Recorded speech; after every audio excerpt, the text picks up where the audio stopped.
Hey there clan, and welcome to another Dragon Age Inquisition party member video. Been a little bit while, I do apologise for the delay on the Solas video. Unfortunately the build up to Christmas and then my year end videos kinda kept me quite busy, so finally getting around to doing it. Thought I'd do it today. So without further ado, let's cue the intro and let's talk about... Oh, and spoiler warning for Dragon Age Inquisition. I'm going to have to talk about a lot of spoilers when it comes to this. So, without further ado, click off the video now if you don't want spoilers, and cue the intro.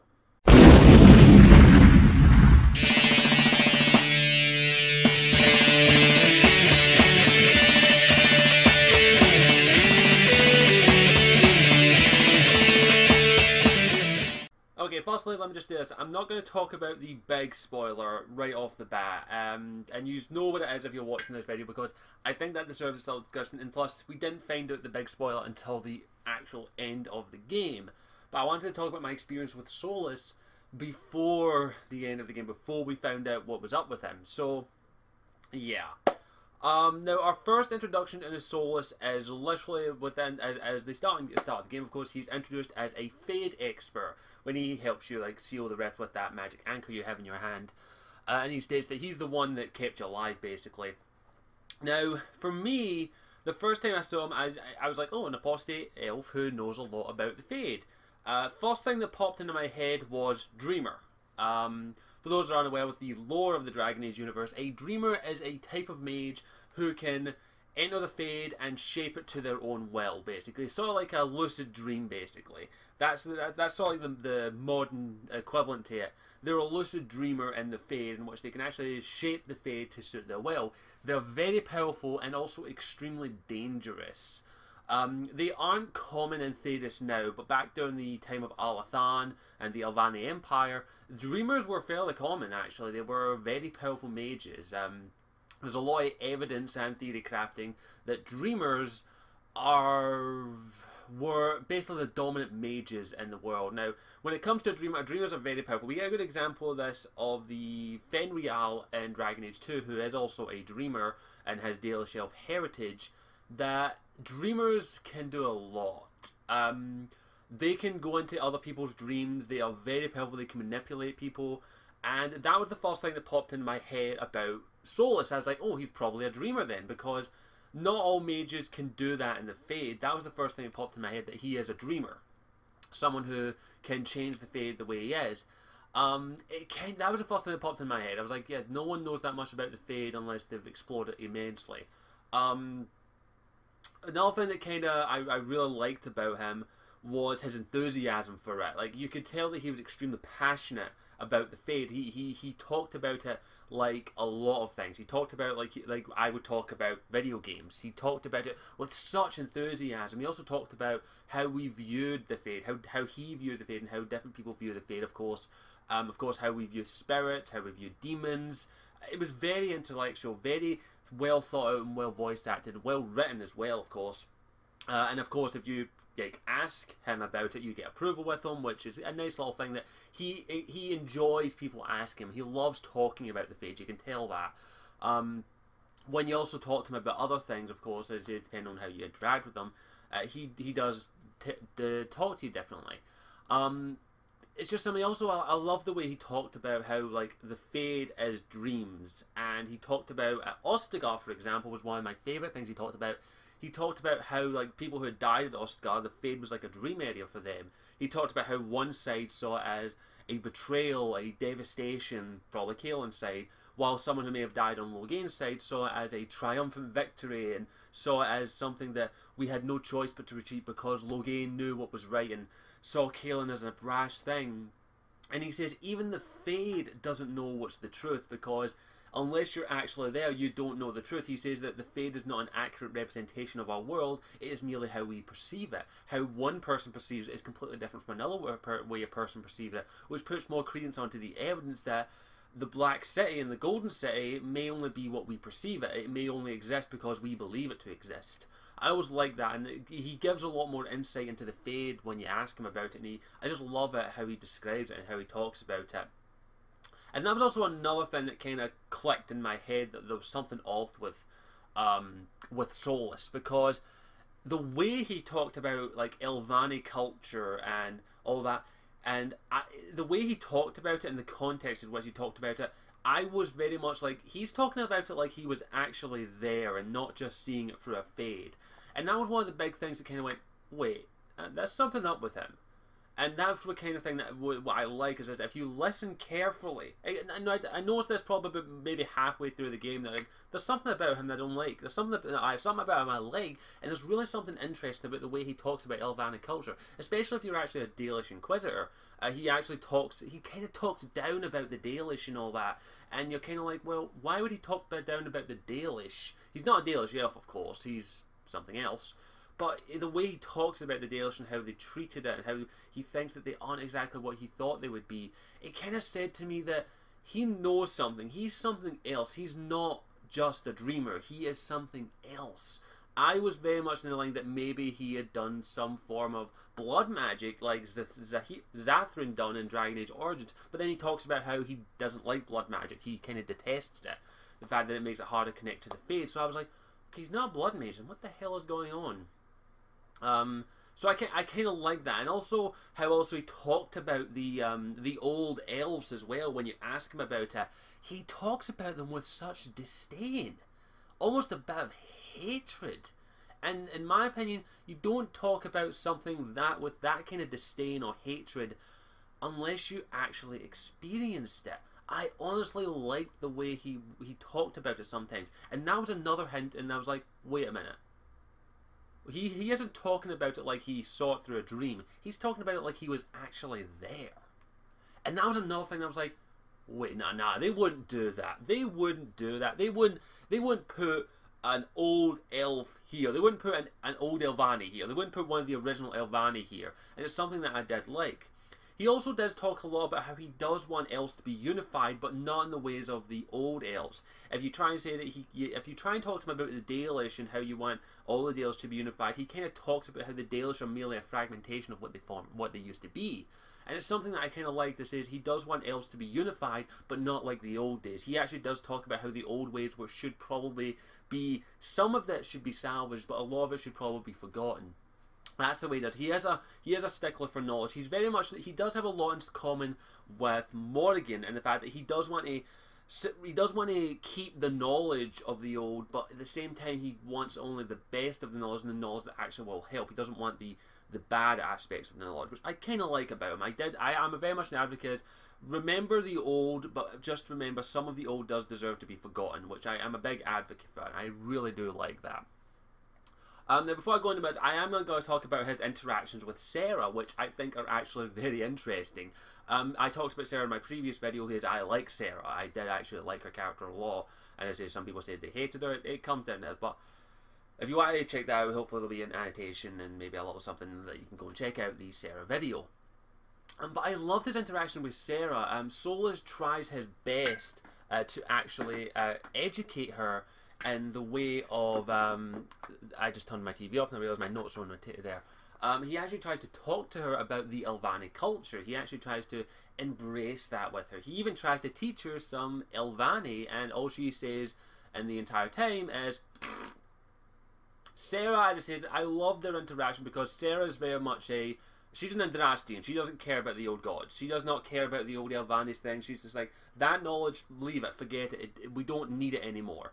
And that's why I like Sarah, that she's a different perspective compared to the other elves we've seen. And I did like it. And one of the things I love, one of my favourite lines from Solas about Sarah is, she as much as an elf as I am a horse, which just shows how much he sees her as not an elf. And it kind of adds a little bit of like, I don't want to say this word, but kind of a little bit of racism to him as well, that he wants to see it, but at the same time, if an elf doesn't embrace the fact that they are an elf, he doesn't see them as an elf. It's a little bit of racism in some instances, but I don't think it's like an extreme case. It's just the way he sees things. I also love the fact that anytime you ask him a question about his past, he kind of only answers it in more questions. He talks about the town which he grew up. He does talk about it and talk with a bit of a glee and all that. He's like, I used to love the town, and then but the way he talked about it is like it was no more, like it didn't exist anymore. It's just the way he said it. And then at the end of the game, we find out that we do actually send some people to actually investigate the town, and the town's destroyed. Now, I would have liked it, in all honesty, if we could have actually investigated that via the war table. Like, we got to do a lot of the war table with our party members, but we didn't get to do a lot with Solas. I would have liked if maybe we could have sent someone say, well, maybe we'll go and see if we can find some of his old friends in his own town, and we actually sent some people out there to maybe go and investigate it instead of doing it at the last minute, which I would have liked if we could have done that a bit earlier in the game, and we actually saw that the town, and you could dig away and then find out more about Solas, because what we do find out is that the town is abandoned, it's destroyed, it's centuries, if not thousands of years old, it does not exist anymore. There's only the nameplate, apparently, which was something I kind of like that. I also like the fact that he does actually mention that he does see change coming to the world, and that he does talk about it in a little bit. It does. One other thing that I found very interesting was his interest in the artifact, the orb that Corypheus used to create the breach, basically. That was another thing that put a little warning bell up in my head that he knows more than he's letting on. The way he talked about it, that he wanted it back, was like he had it at one point. Like, it was his. It was mine, and I want it back. I gave it to someone, and then they didn't give it back. The way he talks about it, you could tell that he probably either had one of them, or that was him, and it didn't pick that up until pretty much later in the game. Now I have to talk about, of course, the big spoiler aspect of it, the major spoiler, and the ending, of course. The ending's very powerful, especially for Solas. At the end, of course, we destroy the orb. The orb is destroyed. Don't know how it got destroyed. I think it just got destroyed because of the amount of power that was used within it. And Solas weeps over it. Like, you could see the tear, you could almost feel the tears coming down his face as he looked at the orb, as this was probably one of the last remnants of old Elvani magic. Like, Elvani magic is all but forgotten, minus, of course, the Temple of Mythal, which I'll get to in a minute. Just the way he weeps over it is like, this is one of the only elven artifacts that actually worked. A lot of Elvani magic and artifacts are destroyed or no longer function. Even the Alluvians don't fully work in some instances until probably Dragon Age 4. But just the way he talks about it and weeps over it at the end is and I also like the fact that how he talks to him when he finally says that you have my respect, because that's something you don't earn easily from Solas. He respects you, and he's like, I wish I could have told you the truth. He wishes he could have told you something more, and then he just disappears at the end. I found that very, very, very heartbreaking watching him weep over that artifact. Because in all honesty, I wanted to get that artifact back for him, because I felt like he kind of needed it. And then we find it. In fact, before we go to the ending, I am going to talk about his romance. I have seen the romance footage. I personally probably will not romance him with any female elves I do. For the main reason is I just don't think... It's not that I don't like his romance. I can't think of any female Inquisitor that I would make that would want to romance him. And I'm very much an RPG, a role player when it comes to these types of games. But I will say his romance is very well done. And it just shows the kind of character he is. It also shows that he does have flaws, and even when he does admit that he does love you, he doesn't tell you the truth. He doesn't tell you what you want to hear. I also like the fact that he finally reveals about the Dalish tattoos, which is very interesting. He talks about the Elvani culture when you romance him, the final romance scene, about the tattoos that the Dalish elves wear, which the Dalish elves take pride in their tattoos. He sees the tattoos, the Dalish elves see the tattoos as a sign of them respecting the ancestors. But what he reveals, and this is the point in which if I was romancing him, I would have said, you're an old elf. He describes the tattoos as slave markings. And that's what we finally find out. The tattoos are not every elven had them. They are slave tattoos. I think they're called Vidithali, Vadalines, or something along those lines, V's. And he actually offers to remove them for you.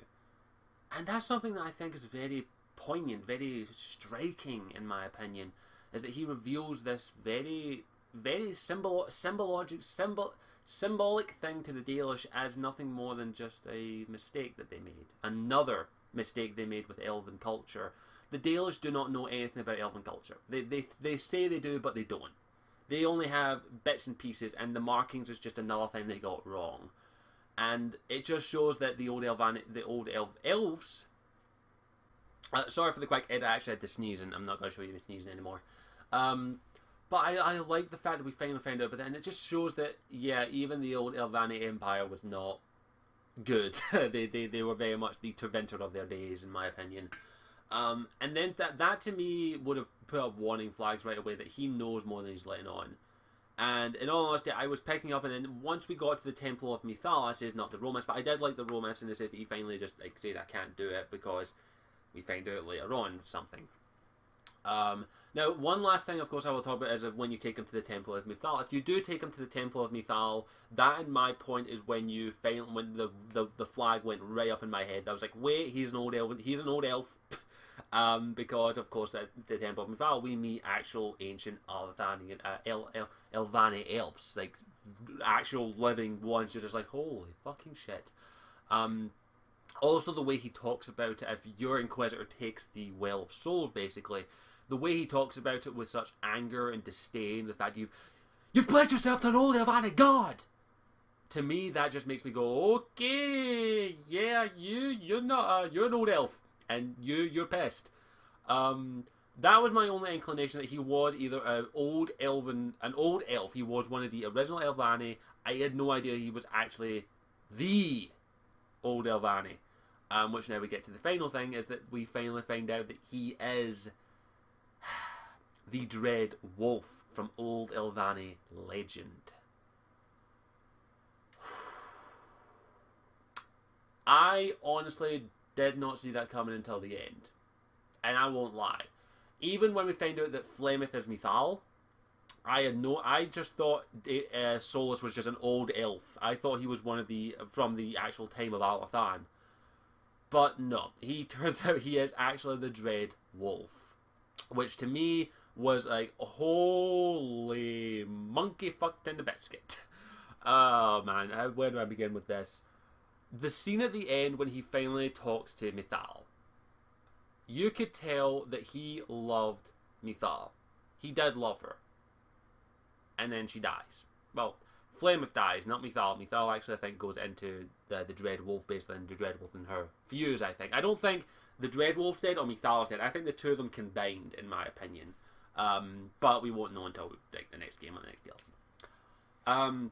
But that, to me, says a lot. And of course, we also find out via the elves at the Temple of Mythal that the old Elven Empire wasn't destroyed by Terventer. Terventer was merely scavengers. They were like vultures that just took bits and pieces, that took away all the little pieces of the Empire that were left.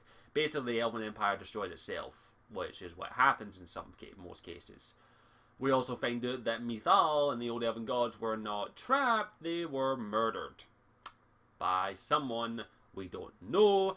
And I don't think it was actually the Dread Wolf.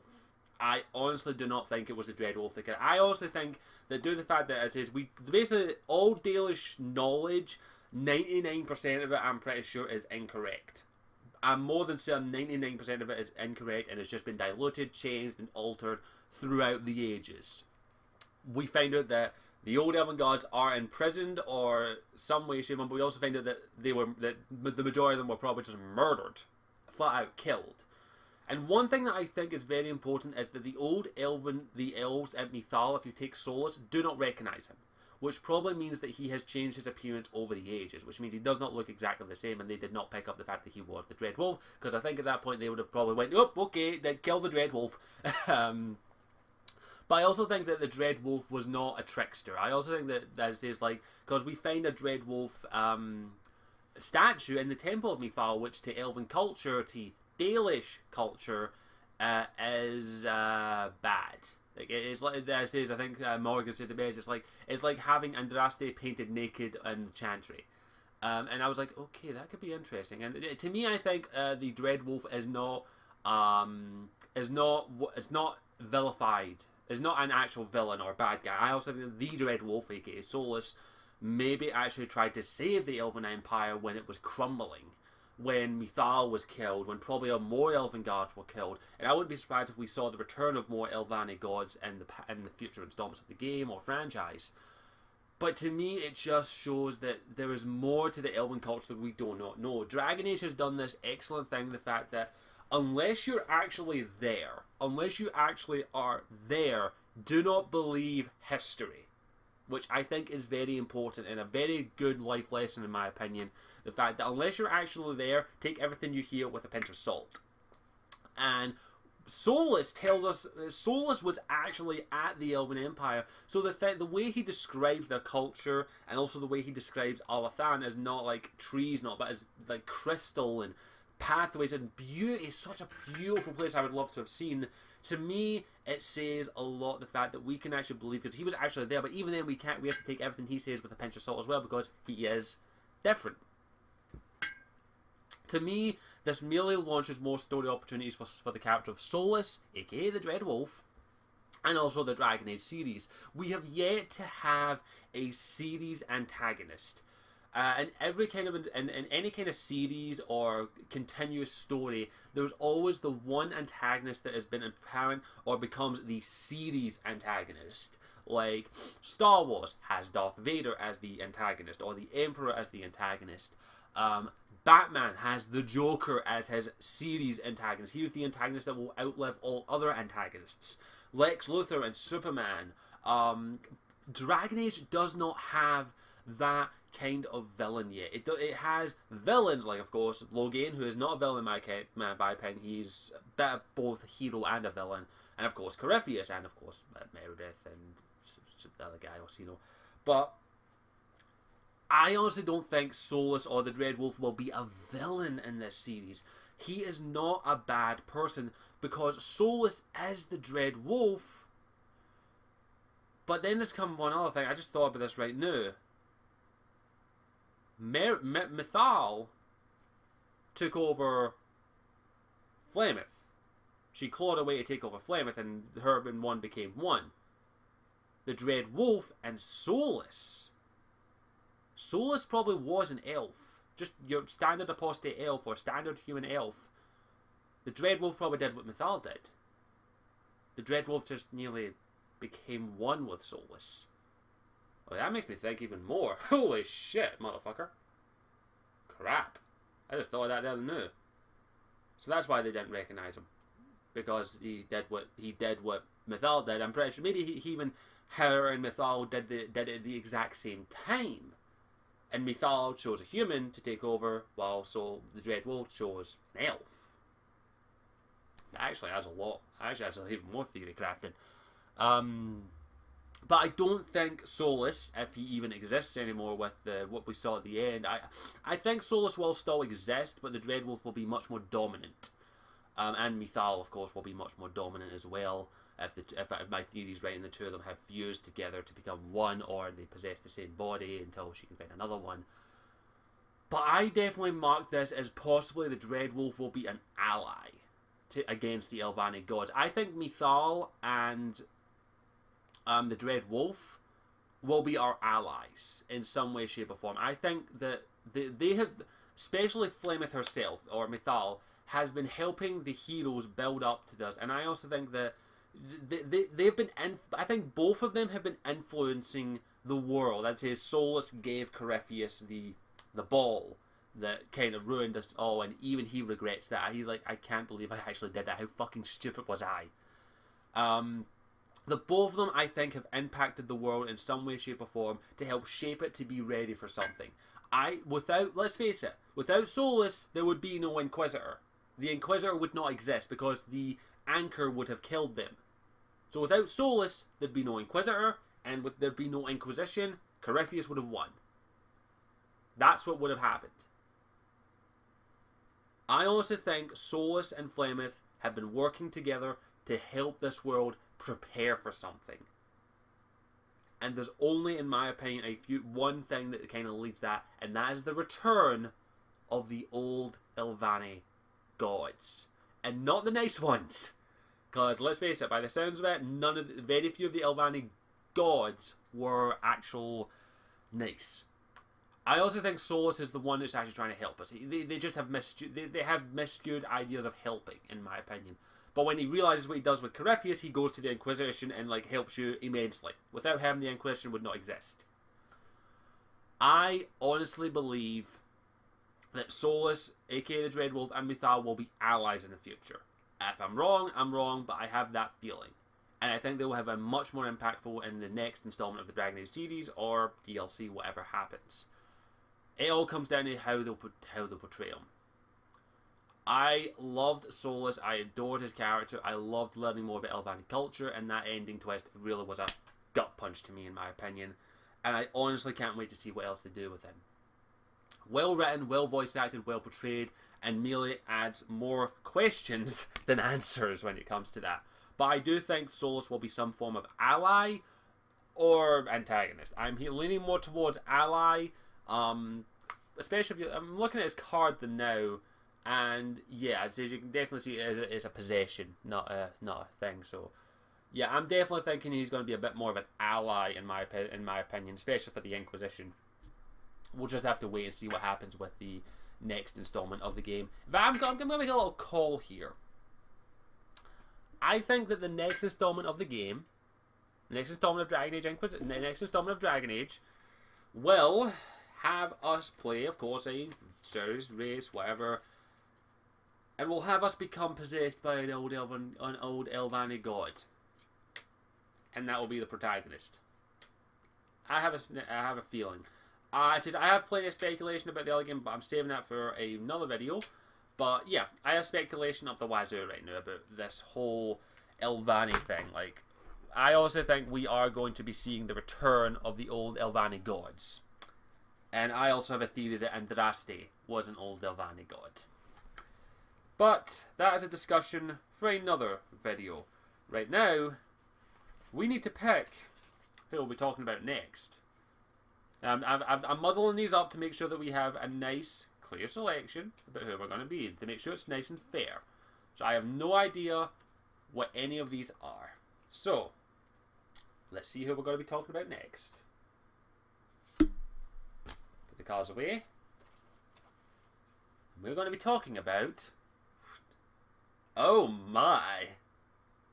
We're going to be talking about everyone's new BFF. We're going to be talking about the only good Teventer. We're talking Dorian, bitches. I'll see you next time when we dive into the Teventer Imperium. Thank you for watching, and let me know what you thought of Solas, and what your predictions are he'll play in the future installments. I'll see you all next time. Ciao for now.